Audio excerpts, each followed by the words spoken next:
I asked Google's Notebook LM AI Duo to do a deep dive into the research on LDL targets.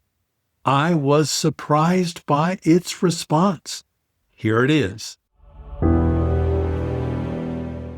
Welcome to the Deep Dive. Today, we're really cutting through the noise on probably one of the most critical numbers for your long-term health, LDL cholesterol. That's right.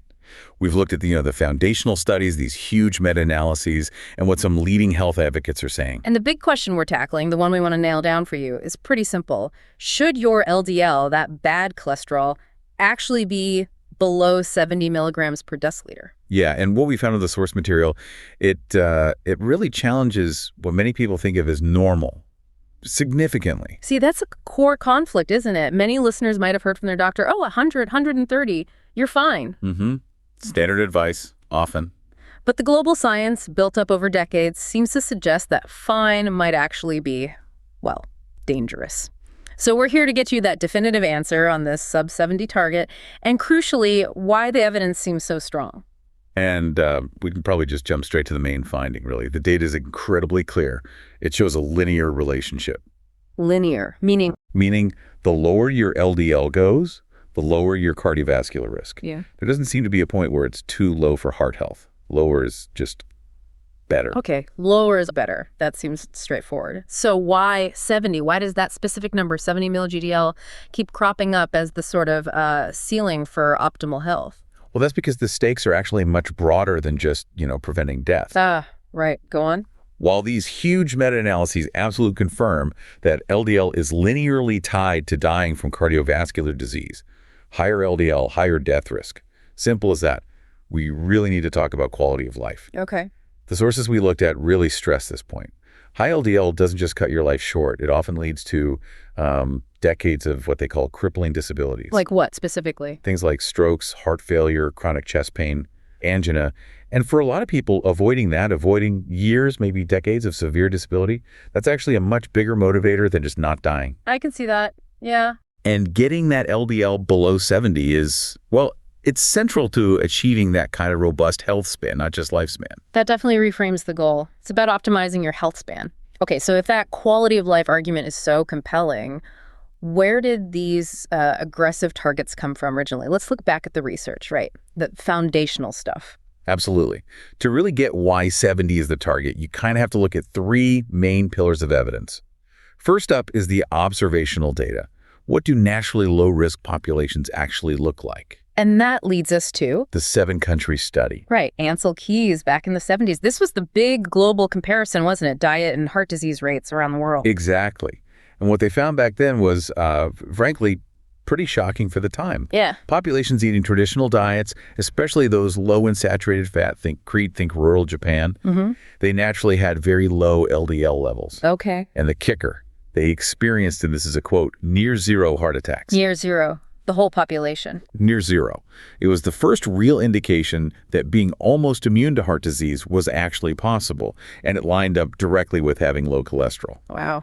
It's still kind of hard to wrap your head around a whole country having near zero heart attacks.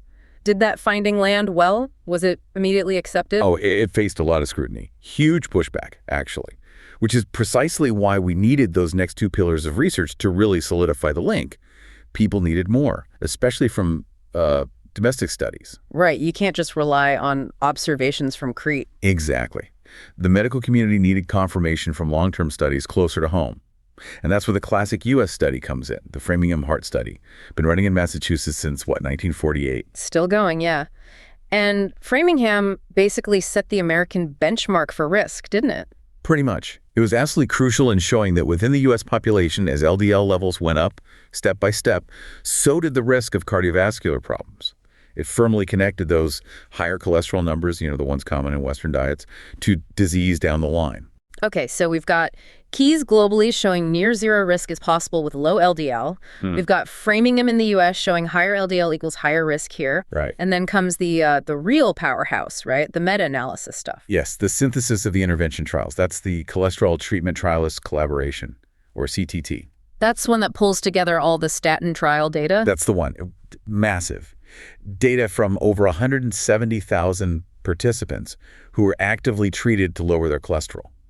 So it moves beyond just watching people. It shows cause and effect. Exactly. It shows the effect of deliberately lowering LDL.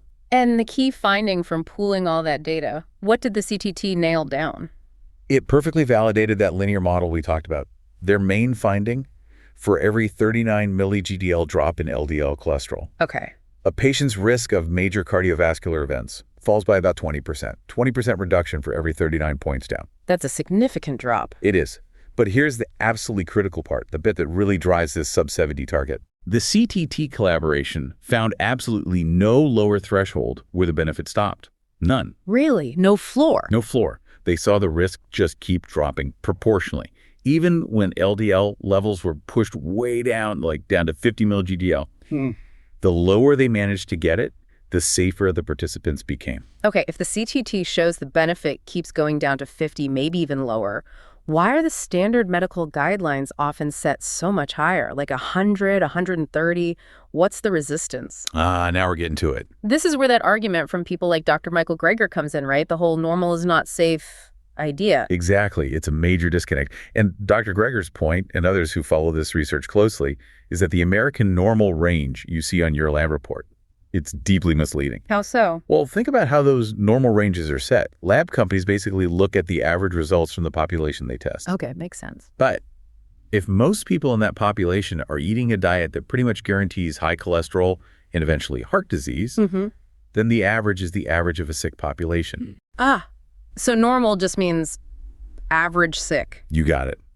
We're aiming for the middle of a group that's already at high risk, not some biologically optimal baseline. And there's actual data showing how dangerous being in that normal but still too high range can be, isn't there? Wasn't there a study out of UCLA? Yes. The UCLA heart attack study, really important piece. They looked at patients coming into the hospital having a heart attack, an acute MI. And what did they find about their LDL levels beforehand? It was genuinely staggering.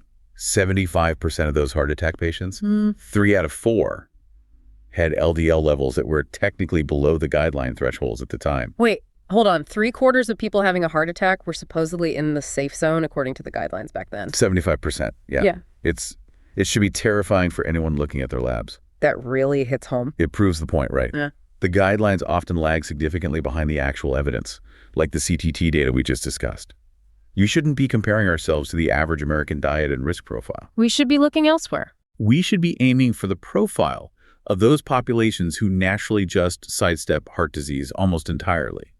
They're typical LDL levels, like you see in rural Ugandans or traditional Okinawans. Where are they usually? Naturally, they sit somewhere between 50 and 70 milli-GDL. That range, 50 to 70, where heart disease is incredibly rare, that should be considered the true optimal baseline, not the American average. So the big takeaway here for anyone listening is don't just look at your lab report and breathe easy because you're in range compared to everyone else in the U.S. That could be a false sense of security. A potentially deadly one, yes. You need to benchmark against populations that are actually healthy in terms of heart disease. Right. Okay, let's pivot then. From understanding the problem and the target to actually doing something about it. If the goal is 70 milli-GDL, maybe even lower, how do you get there? Medication, like statins, is obviously part of the picture for many. For sure, and often necessary. But what's the foundation? What's the most powerful tool, according to this body of research? According to Dr. Dreger, and really the bulk of the nutritional science we reviewed, the primary approach is crystal clear. Diet comes first. Lifestyle changes are consistently cited as the most potent weapon for long-term LDL control. And what does that diet look like? It's not just vague, eat healthier advice, is it? It's more specific. Oh yeah, much more specific. Yeah. The strategy with the most firepower centers on adopting a whole food, plant-based way of eating. Meaning you maximize the foods packed with soluble fiber, like whole grains, beans, lentils, oats, nuts, seeds, fruits, vegetables. Load up on those. And what do you cut back on or cut out? Conversely, the strategy involves strictly avoiding or at least drastically reducing 2 main things. Highly processed foods, especially those with refined carbs, Okay. and critically, animal fats. Saturated fat and dietary cholesterol from animal products are the biggest drivers of high LDL in the typical Western diet. That makes sense intuitively. Cut the stuff that raises it, eat the stuff that lowers it. Can you explain the mechanism, though? Why is fiber, soluble fiber, so good at bringing the numbers down? Yeah, it's actually pretty neat biology. Your liver uses cholesterol to make bile acids, right? Which you need for digestion. Right. That bile gets squirted into your digestive tract. Now, when you eat foods rich in soluble fiber, that fiber acts like like a sponge in your gut. Okay. It binds onto those bile acids. And because the bile is now stuck to the fiber, it can't get reabsorbed back into your bloodstream, which is what normally happens. Instead, it gets escorted out of the body with the fiber. So you literally poop out the bile acids. Pretty much. And because your body just lost that bile, it says, oh, need more bile. To make the new bile, the liver has to pull cholesterol directly out of your bloodstream. So it lowers your circulating LDL that way. Exactly. It's like a natural built-in cholesterol disposal system that gets activated when you eat enough soluble fiber. That's a fantastic explanation of the why behind the plant-based push. Now, we do have to circle back to statins because the CTT data was built on statin trials. Absolutely. And let's be clear. For people with existing high risk or genetic factors causing high cholesterol, medication is absolutely crucial. It's life-saving. Statins are incredibly effective at lowering risk, and the data fully supports their use when needed. But the consistent message, especially from preventative health advocates, is that while statins are great for managing risk when LDL is high, maximizing the dietary approach gives you this powerful foundational benefit. It addresses the root cause and often lets you reach those truly optimal levels, sometimes pushing numbers even lower than medication alone might achieve, or maybe even reducing the dose needed. So diet first, medication is a critical tool when required. That's a good summary, yeah. This has been a really compelling deep dive into the evidence behind that number, 70 mg/dL. If we were to synthesize the key takeaways for everyone listening. Go for it. It seems like the evidence stretching back decades, from seeing near zero heart attacks in the 7-country study to that dose-response relationship in the massive CTT analysis, it just overwhelmingly points toward aiming for an LDL well below 70. Yeah, the lower the better, essentially.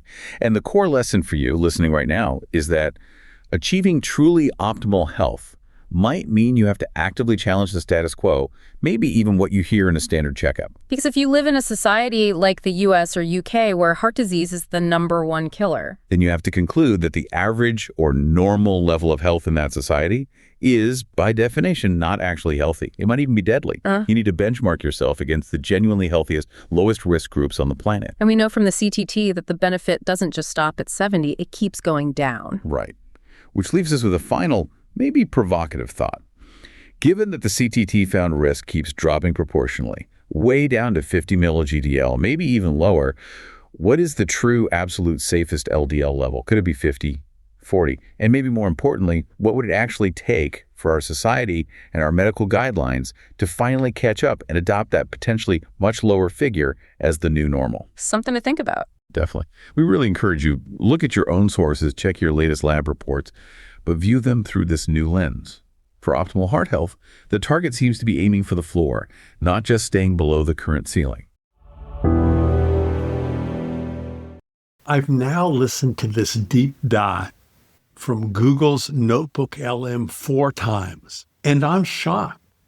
I knew LDL should be below 70, but there's something about this deep dive that I find astonishing, almost unbelievable. I even began to wonder if Google's AI engine was hallucinating.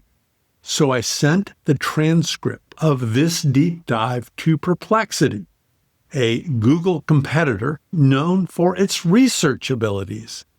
And I asked, is it true? Is it exaggerated? Is it hallucinating? And in our next episode, you will hear Perplexity AI's response. Thanks for joining us today, and remember to follow our show so new episodes show up automatically in your podcast app. Please join us again. This is Elton Sherwin. Stay safe and stay healthy.